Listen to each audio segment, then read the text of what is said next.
And नमस्ते। क्या आप जानते हैं फूलों वाले पौधों की संरचना केवल उनकी खूबसूरती तक ही सीमित नहीं है, बल्कि इनके पीछे के विज्ञान एक अद्भुत दुनिया छिपी हुई है। मुझे ऐसा लगता है कि हमें पौधों की मॉर्फोलॉजी के बारे में थोड़ा बहुत समझ होनी चाहिए, जिससे हम इनके लाइफ साइकिल और डेवलपमेंट के चीज़ों को समझ सकने में सक्षम हो सकते हैं। इससे यह फ़ायदा होगा कि हम पौधों को पहचान कर और उनके विकास की विभिन्न अवस्थाओं को अच्छे से जानकर, उनसे खेती से लेकर औषधि निर्माण तक अधिक से अधिक लाभ उठा सकने में सक्षम हो सकते हैं।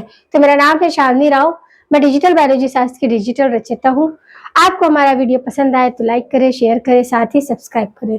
साथ ही बेल आइकन के बटन को प्रेस करना ना भूलें, जिससे कि आपको नई वीडियो की नोटिफिकेशन मिलती रहे। तो गाइस स्टार्ट करते हैं हम अपना टॉपिक। हमारा topic morphology of flowering plant ये चल रहा है। इसमें हमने देख लिया था अभी तक हमारा ये 10 पार्ट है, और इससे पहले हमने मॉर्फोलॉजी, जैसे कि नाम ही है मॉर्फोलॉजी ऑफ फ्लावरिंग प्लांट, तो मॉर्फोलॉजी के बेस पे हमें उनकी स्टडी करनी थी। तो मॉर्फोलॉजी में आपका क्या आता है, मोस्टली आपके 2 फर्दर पार्ट डिवाइड है। फर्स्ट है आपका वेजिटेटिव पार्ट, जिसमें आपका रूट, स्टेम्स, शूट और लीव्स आती है, जिसका हमने मॉडिफिकेशन आपका ये लेमिना के बेस पे और लेमिना बेसिस एक्सेस के बेस पे, सारे बेसिस पे हमने 1 बाय 1 स्टडी को कवर किया है। कि आपका रूट भी है, जो किस तरह आपका टैप रूट के मॉडिफिकेशन है, आपका एडवेंटिशियस रूट और आपका फाइब्रस रूट। अब टैप रूट और फाइब्रस रूट क्या होता है कि सीड के पार्ट से या प्लांट के पार्ट से ही बनता है, तो इसे हम क्या बोलते हैं। बट एडवांटेजेस रूट जो होते हैं वो प्लांट के किसी भी पार्ट से एक स्पेशल फीचर्स अडॉप्ट कर लेते हैं और उस तरह के एक्टिविटी परफॉर्म करने लगते हैं। इसके एग्जांपल में आपका फोटोसिंथेसिस रूट आया था और आपका पैरासाइट्स रूट्स आए थे। डिफरेंट डिफरेंट हमने 1 बाय 1 स्टडी किया। इसी तरह हमने लीव्स को भी मॉडिफाइड करके देखा। और फिर हमारा जो दूसरा आता है फ्लावरिंग पार्ट, तो फ्लावरिंग पार्ट पे भी हमने देखा कि किस तरह आपका आपका स्टेमन है और आपका इसमें फिलामेंट और आपका जो 6 बर्थ पे हमने देखा था कि आपका किस तरह ये वाले बेस पे हो रहा था। बंद कर दिया। तो हमने इस तरह देखा कि उसके कार्पस के बेस पर भी हमने देख लिया, जिसे पिस्टल्स बोलते हैं, गाइनोसियम यानी कि फीमेल पार्ट। और मेल पार्ट में भी हमने उसको एंथर की टाइप पर देखा था कि किस तरह स्टेमन जो होता है फ्यूज होता है या फ्री होता है या आपका बाइलोब होता है। इस कंडीशन में हमने यहाँ पर पूरी तरह देख लिया। अब हम आते हैं इसके लास्ट पार्ट। अच्छा, अब मुझे ये बात और अभी याद आई कि हमें फैमिली पर आ गए हम, और हमने अभी आपको फ्रूट्स छूट गया है, तो उसे हम ये फैमिली पढ़ाने के बाद 3 फैमिली है आपके में। आपका लेग्यूमिनेसी है और नहीं सोलेनेसी है, ब्रेसिका और आपका लेबिएसी। ये तीनों पढ़ाने के बाद हम आपको फ्रूट का भी बता देंगे, जिसमें आपका फॉस फ्रूट और ड्रूप फ्रूट आता है और आपका एंड्रोसियम, वो भी आपका मोनोकॉट और डाइकॉट। केवल वो पार्ट छूट गया, तो उसको हम अभी इस वाले ये फैमिली के बाद इंक्लूड कर देंगे। तो हम फैमिली देखेंगे, 3 मोस्टली फैमिली है। इनको ज्यादा आपको जैसे रोट लर्निंग नहीं करनी है, सिर्फ 1 या 2 मार्क का आता है, तो उसको आप क्या समझ लोगे। जैसे आपका कैलिक्स है, इसको कैसे रिप्रेजेंट करते हैं, और अगर ये फ्यूज सेपल के फॉर्म में है तो क्या करेंगे, के को ब्रैकेट में बंद कर देंगे, और अगर फ्री सेपल है तो के को ओपन ही रखते हैं। इसी तरह आपका करोला में भी वही आप मेथड क्या करेंगे, अडॉप्ट करेंगे कि करोला अगर फ्यूज कंडीशन में है तो सी आपका रहेगा विदाउट ब्रैकेट, और अगर फ्यूज कंडीशन में करोला है तो विथ ब्रैकेट आप कैपिटल सी को आइडेंटिफाई करोगे। ऐसे एंड्रोसियम है, एंड्रोसियम भी आपका फ्यूज कंडीशन और आपका फ्री कंडीशन में होता है। फ्यूज रहेगा तो आप ए बनाओगे कैपिटल ए, और अगर फ्यूज कंडीशन में है तो आप क्या करोगे, ब्रैकेट के साथ उसको क्लोज कर दोगे। और ऐसे ही गाइनोसियम है, गाइनोसियम भी आपका फ्री और फ्यूज फॉर्म है। फ्री है तो आप कैपिटल जी बनाओगे, और अगर फ्यूज है तो कैपिटल जी को ब्रैकेट में क्लोज कर दोगे। इसी तरह आपका ओवरी इंफीरियर कंडीशन भी होती है, जिसमें आप जी के ऊपर एक डैश करोगे अपर पार्ट पे, और आपका ओवरी सुपीरियर भी होती है, इसमें लोअर पार्ट पे अंडरलाइन करना है।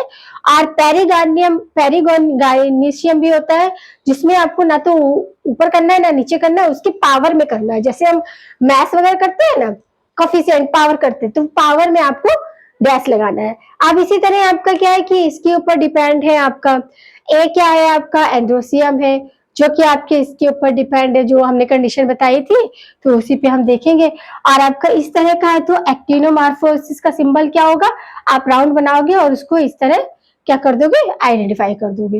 और गायनोमॉर्फिक है, गायनोमॉर्फिक को आप परसेंटेज का साइन से इंडिकेट करोगे।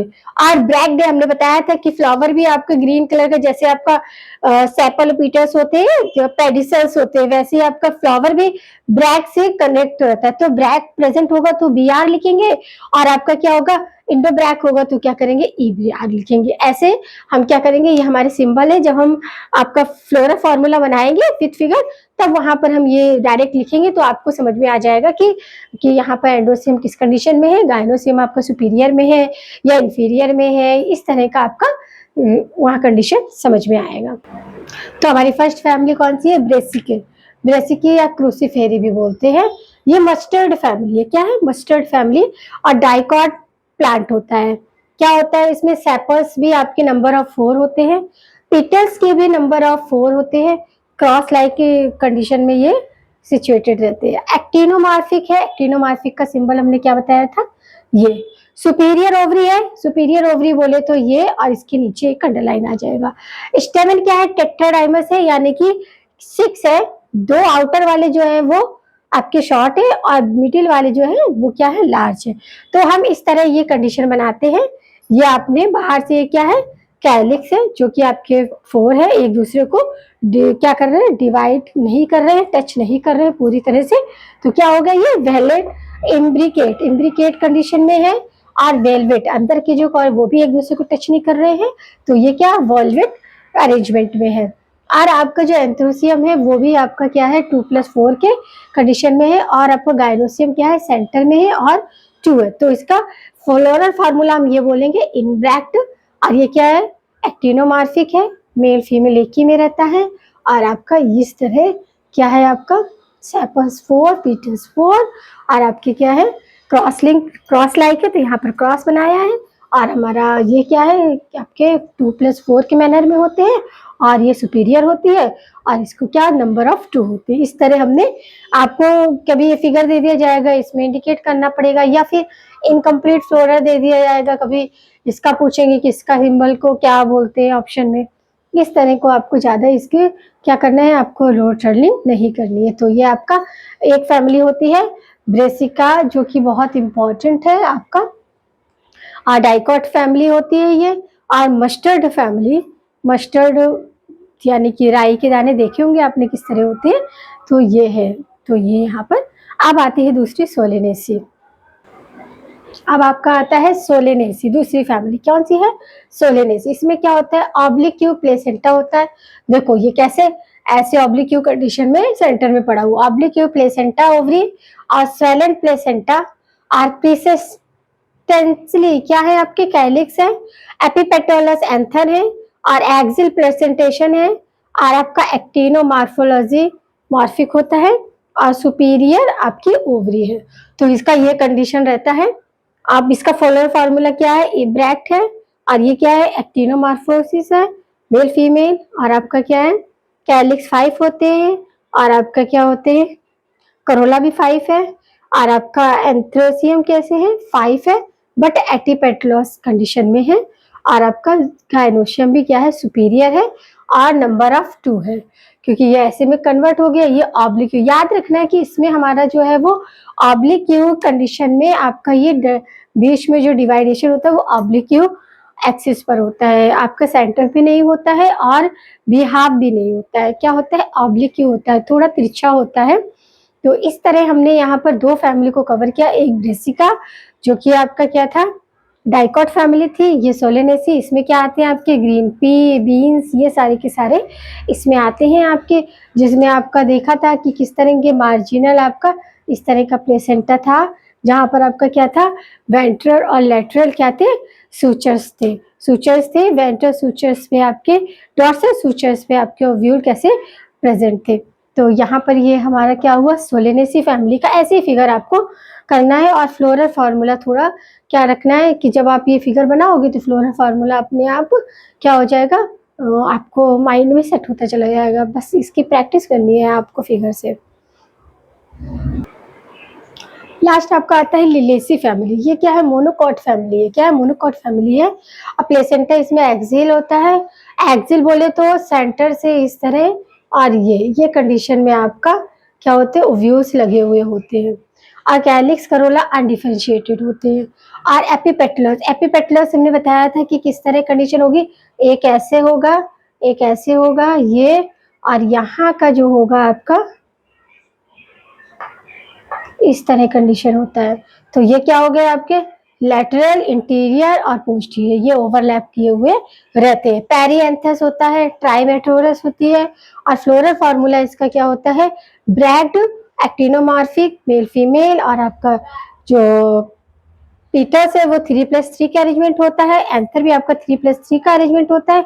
और ये गायनोसियम क्या होती है? सुपीरियर होती है। और आपके प्रेजेंट क्या होता है? एक ही लिक्यूल यहाँ पर प्रेजेंट होता है। समझ में आया कि किस तरह इसका? ये देखो कंडीशंस किस तरह है। आपका सेंटर में है गायनोसियम, सुपीरियर है, और एक ही ओव्यूल्स उसमें। और आपका ये क्या? एंथ्रो से ये किसके? 9+1 के उसमें अरेंजमेंट रहते हैं। और करोला भी आपका क्या है? 5 है, 1+2 यानी कि वेलेक्सी इस तरह। तो इसमें आपका लेटरल, पोस्टीरियर और इंटीरियर, ये सारे के सारे एक दूसरे में क्या होते हैं? फ्यूज होते हैं। और बहुत ही इंपॉर्टेंट ये आपका क्या होता है? एक्सरे और वेलवेट में आपका। तो यहाँ पर आपकी जो 3 फैमिली दी हुई है वो हमने करवा दी। अब हमारा थोड़ा सा पार्ट छूट गया था आपका शीड और एंडोस्पर्म, वो उसका मैं आपको भी करा देती हूँ। तो ये पूरा टॉपिक आपका क्या हो जाएगा पूरी तरह से। तो हमने यहाँ पर क्या देखा कि फैमिली देखी कैसे, उसके सिंबल्स देखे हमने, कैलिक्स ओपन है या फ्यूज्ड है या फिर फ्री फॉर्म में है। इसी तरह आप क्या कर ब्रैकेट में करोगे, और इसी तरह आप फ्लोरल फार्मूला को क्या करोगे? ऑर्गेनाइज करेंगे। हमारा आता है फ्रूट्स। तो फ्रूट्स क्या होते हैं? पेरिकार्प और सीड के पार्ट को मिला के हम फ्रूट बोलते हैं। आप जो आपके कोकोनट और मैंगो है वो ड्रूप फ्रूट है। ड्रूप फ्रूट बोले तो उनमें जो हार्ड एंडोकार्प होता है। अब जैसे ये एंडोकार्प, ये खाने के काम नहीं होता है, ऐसे आपका ये कार्नल जो इसका व्हाइट कलर का तो वो हम खाते हैं, वो मीसोकार्प होता है, वो हम खाना खाते हैं। एपिकार्प भी इसका क्या होता है? हार्ड होता है, जिसे हम क्या करते खाते हैं। सिर्फ कार्नल, एक तो अंदर पानी भरा होता है उसको हम पीते हैं, और ये व्हाइट कलर का जो होता है उसे कार्नल होते हैं, उसे हम खाने के लिए यूज करते हैं। ऐसे ही आपके मैंगो में भी क्या है? एंडोकार्प में क्या आएगा? उसका शीड आता है, जो एक निकलता है उसको हम नहीं खाते हैं, और यहाँ पर जो मीसोकार्प होता है वो खाते हैं, और एंडोकार्प इसके बाहर का इसके होता है, जिसे कि हम खाते भी हैं और नहीं भी खाते हैं। तो सीड जो होता है हमारा कैसे बनता है? आपका याद रखना है। ड्रूप फ्रूट का एग्जाम्पल तो आप मैंगो और कोकोनट दोनों पे साइन लगाओगे। सीड क्या है? सीड कोड होता है, एम्ब्रॉय होता है। अब एम्ब्रॉय क्या है? मोनोकॉट और डाइकॉट भी हो सकता है। जैसे हमने देखा होगा ये सीड कोड, कोई भी चना वगैरह आपने देखा होगा तो उसके ऊपर एक कोडिंग होती है, और उसमें क्या छोटा सा होल होता है जिसे हीलियम बोलते हैं, और एक बड़ा होता है माइक्रोपाइल, जहां से वो जर्मिनेट करना स्टार्ट कर देंगे। जिसको हम सेल में डालते हैं तो माइक्रोपाइल से ही आपका क्या होता है? जर्मिनेट करना। जब हम इसके 2 रात को भिगो देते हैं, अभी जैसे ये ड्राई है तो इसको हम अगर ब्रेक करेंगे तो नहीं होगा। जब रात में भिगो देते हैं ओवरनाइट, तब इसके बाद हम इसे करते हैं तो ऊपर जो शीट कोड होता है वो निकल आता है, और ये 2 पार्ट कॉटलिंडस में डिवाइड हो जाता है। और इसके बीच में ज्वाइंट होता है जिसका ऊपर के भाग को प्रीम्यूस कहते हैं, जिससे कि स्टेम का ऑरिजिन होता है, और नीचे जो रेडिकल्स होता है उससे रूट का। जो भी शीट को हम जर्मिनेट करने के लिए सोइल में डालते हैं तो रेडिकल से आपका रूट का ऑरिजिन होता है, और पिक्यूल से आपका स्टेम का होता है। अब हमारे जो एम्ब्रॉय है वो 2 तरीके, एक मोनोकॉट एक डाइकॉट। डाइकॉट हमने देख लिया कि इस तरह 2 कॉटलिंडस में डिवाइड हो जाता है। तो ये पी एंड ग्राम इसका एग्जांपल है। मोस्टली क्या होते हैं? नॉन इंडोस्पोरम होते हैं। इसमें इंडोस्पोरम जो बनने से पहले ही क्या हो जाता है? क्या रप्चर्ड हो जाता है। और ये कैस्टर, इसका कैस्टर मोनोकॉट होते, डाइकॉट होते हुए भी उसमें एंडो स्पर्म होता है। ठीक है, एंडो स्पर्म होता है, जबकि आपके डाइकॉट प्लांट में एंडोस्पर्म नहीं होता। बट ये क्या है? ये कैस्टर जो है वो एक एक्सेप्शन है कि ये डाइकॉट होते हुए मोनोकॉट के फीचर्स को बिलोंग करता है। ऐसे आपका व्हीट एंड राइस ये मोनोकॉट में आते देखा है ना, व्हीट और अपना मैज, तो उसका एक ही शीड होता है, उसमें कॉटलिंडस डिवाइड नहीं होते, मोस्टली एंडोस्पोरिक होता है। और क्या इसमें ऑर्चिड्स एक्सेप्शनल है कि उसमें आपके डाइकॉटलिंडस निकलते हैं। अब ये तो हमारा क्या था? डाइकॉट का था। अब हम मोनोकॉट का ये देखेंगे शीट कैसा होता है। ये बाहर ज्यादातर पोर्शन जो होता है वो क्या होता है? इंडोस्पर्म बनाता है, जिसमें कि प्रोटीन होता है। क्या होता है? प्रोटीनस फाइबर्स होते हैं, इसमें प्रोटीन एरिया होता है। फिर इसके सबसे जहां से ज्वाइंट होता है कॉटन पाइल्स जहाँ होता है वहां पर आपका स्पेशलम होता है। स्पेशलम यानी कि एंडोस्पर्म के एरिया को ब्लॉक करता है और कॉट लिनर के या कॉट पाइल के एरिया को स्टार्ट करता है। इसी के बीच में आपका प्रीम्यूस होता है और नीचे की साइड आपका कोरोजाइल होता है जहां पर आपका रेडिकल्स होते हैं। तो ये हो गए आपके क्या, पूरी तरह से आपने यहाँ पर मॉर्फोलॉजी ऑफ फ्लावरिंग प्लांट वो हमारा पूरा से फिनिश्ड होता है। किस तरह हमने मॉर्फोलॉजी फीचर से उसको 2 पार्ट में डिवाइड किया था, आपका वेजिटेटिव पार्ट और रिप्रोडक्टिव पार्ट। वेजिटेटिव में हमारा रूट, शूट, लीफ ये सारे का सारा आया था, जबकि हमारा रिप्रोडक्टिव पार्ट में आपका फ्रूट आए थे और आपका गायनोशियम, एंथ्रोसियम, फ्लावर, ये सीड, ये सारे आए थे। और यहीं पर हमने इसके साथ क्या देख लिया, आपके फैमिलीज भी देख ली। 3 फैमिली है जिनके फ्लोरल फार्मूला आपके बुक में दिए हुए हैं, आपको वही देखना है। कभी कभी इनके क्या हो जाते हैं, कभी 1-2 क्वेश्चन मल्टीपल एमसीक्यू में पूछ लिया जाता है, अदरवाइज ये इतना ज्यादा इम्पॉर्टेंट तो है बट इतना नहीं है कि आप इसको लोड लर्निंग घोटा लगाते जा रहे हो, इतना आपका इम्पोर्टेंट नहीं है। तो आप अगर फिगर, रिक्वेस्ट यही है कि अगर आप फिगर सहित करोगे modification of stem, modification of root, तो आपको लंबे समय तक याद रहेगा। और अगर आपने फिगर की हेल्प नहीं ली, केवल उसे रटा, तो आप कंफ्यूज हो जाओगे। क्यों? ये टॉपिक देखने में जितना इजी लगता है, इसके क्वेश्चन जब लगाने बैठते हैं तो हम कंफ्यूज आते हैं। मैं ये नहीं कहती हूँ कि ये टॉपिक बच्चों को क्लियर नहीं होता है, बट यहाँ पर जब हम ज्यादा प्रैक्टिस नहीं कर रहे होते हैं या फिर हमने विद फिगर प्रैक्टिस नहीं की होती है, तो हमारी कंफ्यूजन में क्वेश्चन गलत हो जाते हैं। तो कंफ्यूजन से बचने के लिए आपको क्या करना है कि सभी का जो भी, चाहे मॉडिफिकेशन आपका एंथर हो, स्टाइल हो, या फिर आपका स्टेमन हो, या आपका लीफ हो, रूट हो, सबको आपको विद फिगर प्रिपेयर करना है। क्योंकि विद फिगर करेंगे तो आपके माइंड मैप जो होगा आपके दिमाग में ज्यादा टाइम तक स्टोर रहता है। ये तो आप भी जानते हो कि आप जितना ज्यादा इंस्टॉल करते हो अपना इंस्टा की स्टोरी वगैरह, वो सब आपको ज्यादा लंबे समय तक याद रहती। तो आपको क्या करना है, पढ़ना तो है ही मगर रिवीजन भी टाइम पर करना है। पढ़ के केवल रख लेने से कोई भी चीजें उनमें कमांड नहीं आता है, उनमें 100% मार्क्स नहीं आते हैं।